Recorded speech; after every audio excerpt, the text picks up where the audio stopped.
So I think one of the biggest talking points around Starfield has been its procedural generation, how it's going to work, and this is a lot of people's biggest worry about the game. So I want to compile all the information I could find about how procedural generation works in Starfield and go over it in this video. And one of the biggest debates has been focused around how much handcrafted content is there going to be compared to procedurally generated content. So I want to go over two different statistics that have been released from Bethesda. The first one specifically being mentioned by Todd Howard in that there's going to be more handcrafted content than in any other Bethesda title ever released. There's going to be a lot more handcrafted content than Skyrim and a lot more handcrafted content than Fallout 4. And I think the content he's talking about here is points of interest, cities, quests, main quest lines, all the stuff that's going to play out in basically the same way for each player if they're at that point in the game. So just off this comment alone, we know there's going to be more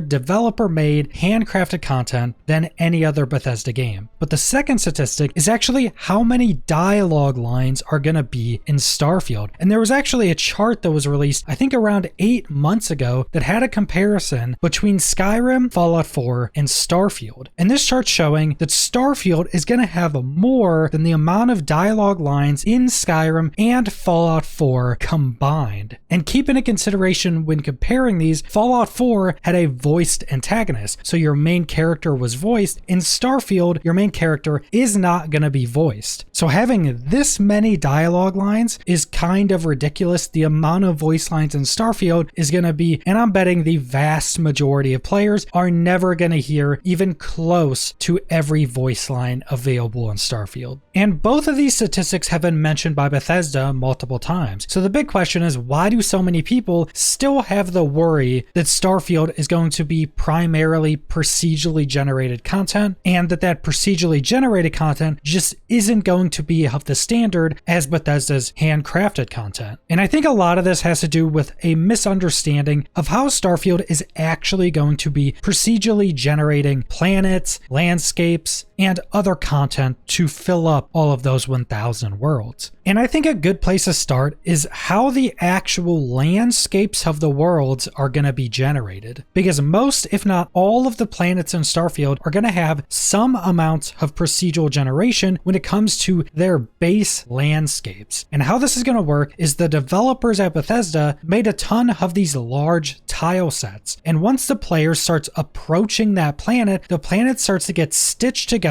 using a bunch of these different tile sets that fit together and fit similar environments. This generally meaning that different players and between different playthroughs are going to have somewhat different planets at a base level. And this is before there's any enemies, any creatures, or any points of interest added onto that planet. This is just kind of the base of the worlds. Now, one thing that wasn't specifically detailed is how this procedural generation is going to work when it comes to hub worlds. And by hub worlds, I mean the worlds with the big main cities on them and the worlds that have the main quests focused around them. But using all the information we've gotten, it does seem like the base landscape of those worlds are also going to be procedurally generated, the same as all the other worlds, so being stitched together with all these handmade tiles. But then the main cities and a lot of the main objective areas would be hand placed in these specific areas, so the main quests, the main cities would all be in the same areas no matter the playthrough. So once a player starts to approach a planet, and as it starts to get stitched together from all of these tiles, it will also start to populate that planet with different creatures, different plants and resources, and points of interest. Now, most, if not all, of the points of interest in Starfield that can be randomly placed around on any planet are handcrafted content. So if you go to one planet and find, say, this big laboratory that's taken over by pirates, that point of interest was handmade by a Bethesda developer. But that laboratory could be on a completely different planet in another playthrough. So the actual locations of these handmade points of interest interest are procedurally generated and can basically be placed on any planet. Now, I do think there's probably going to be some parameters based around this. Like, some planets probably won't be able to have any points of interest. It would just be like a barren rock. Some points of interest are probably specific to certain biomes or certain planets. So if that planet is procedurally generated with a bunch of these tiles, a certain point of interest may not be able to be placed depending on the tiles placed on that planet. So there's probably going to be quite a lot of those parameters that may allow players to pin down points of interest to certain procedurally generated planets from playthrough to playthrough. So even things like the resources you find, the flowers you can go pick, and the creatures you'll find on these planets are also going to be dictated by the tiles that are procedurally generated to that planet. So all these tiles they created are also probably going to have their own creatures and other handcrafted content that is also placed into that tile as it's stitched together for that planet. So you're not just going to find creatures and wildlife just randomly placed everywhere. They're still going to fit in the environment that is on that planet. And this will also extend to quests that are outside of the main quest line, because any of the main quest line questing or objectives are going to be much more deterministic and aren't just going to be randomly placed or randomly generated. But there are going to be two different types of quests that you can find in basically the entirety of Starfield. First, there's going to be the hand-tailored quests that aren't random, that are probably going to be tied to specific points of interest. So if you went to this new planet and while it was procedurally generating, it spawned in this handmade laboratory, there could be a handmade quest that also was tied to that specific point of interest that, remember, was handmade by a Bethesda developer. So that handmade quest would be tied to that point of interest. And this could also work from, say, picking up a quest from one of the main hub cities. That main hub city, again, is going to be completely handcrafted, and the quest you're picking up is handcrafted, but it may want you to go find this one point of interest that could be procedurally generated to any of these different planets. And that quest would play out in a very similar or in the exact same way once you get to that handcrafted point of interest, even though that point of interest could be on a different planet. And there is going to be a lot of handcrafted quests. As mentioned before, there's going to be more handcrafted content in this game than any other Bethesda game. And the second version of quests are going to be Radiant quests. Now, if you played Skyrim or Fallout 4, you'll basically know what these are. In Fallout 4, one version of these was, oh, there's a new settlement that needs your help, I marked it on your map. And that's what I would consider to be the very base, very boring style of Radiant quests. But you also had them in Skyrim, and I think they did kind of work a little bit better in Skyrim, but it does also sound like the Radiant quest system has been massively improved upon for Starfield. And Radiant quests could be a big range of different objectives. You could find some person in some random tower on a planet that wants you to go kill creatures that you found on that planet, and then you go back, turn it in for a reward. So that could be a fully randomized Radiant quest that is not handcrafted by developers, that just gives you more objectives to do. And this could expand to a ton of different things in Starfield. You could find a random ship out in space that says they were attacked by a random pirate ship and they want you to go take out that pirate ship. So maybe you have to jump halfway across the galaxy, find that pirate ship, take them out, and then go back and turn in that quest. That's generally how Radiant quests would end up working out. They're not hand-tailored, they're much more random, but they will help populate the massive world of Starfield to make it feel more alive. And I do think Radiant quests are going to play a bigger role in Starfield, at least when it comes to kind of an endgame, because Todd Howard has specifically talked about this multiple times, that they're developing Starfield to be played for a much longer period of time than any of their previous titles. And this is because they've seen how long Skyrim has been continued to be played, how long Fallout games have been continued to be played, so they want to give the game a much longer life and build a lot of the content around that. So I think they've probably made some pretty big strides in Radiant questing and a Radiant objective system to probably give you a lot more varied and interesting things to do really late into the game where you may have done a good chunk of the handcrafted content. And the last piece of this puzzle, and I think what's going to be one of the most interesting pieces, is the kind of random events that can occur all over the world. And these have been present in pretty much every other Bethesda game. For instance, finding the unicorn in Oblivion is a really cool event that probably a lot of people haven't even come across, even if they have potentially hundreds of hours in Oblivion. And Todd Howard even mentioned this in an interview, that there's probably going to be things like this that won't be found for years after Starfield is released, just because of how big and varied Starfield can actually be. So these random events, or more random hidden Easter eggs, and any other content similar to this is definitely going to play a part in Starfield, and I think it's going to be some of the most exciting parts of Starfield. Just because of it being this massive sci-fi universe, there can be so many cool, interesting events like this that may take you hundreds or thousands of hours to even come across. Like, one of the first ones that comes to mind is maybe there's a super rare chance to find like a derelict spaceship just floating out in the universe near no planets that you can go board and investigate, and maybe there's like some alien life within this ship. And this could be one of the first, or maybe the only way that alien life is actually discovered within the game. There can be things on that level of just interesting random events that you'll probably never forget. I'm sure there are random events or cool finds that people have found in previous Bethesda titles that they have not forgotten about in decades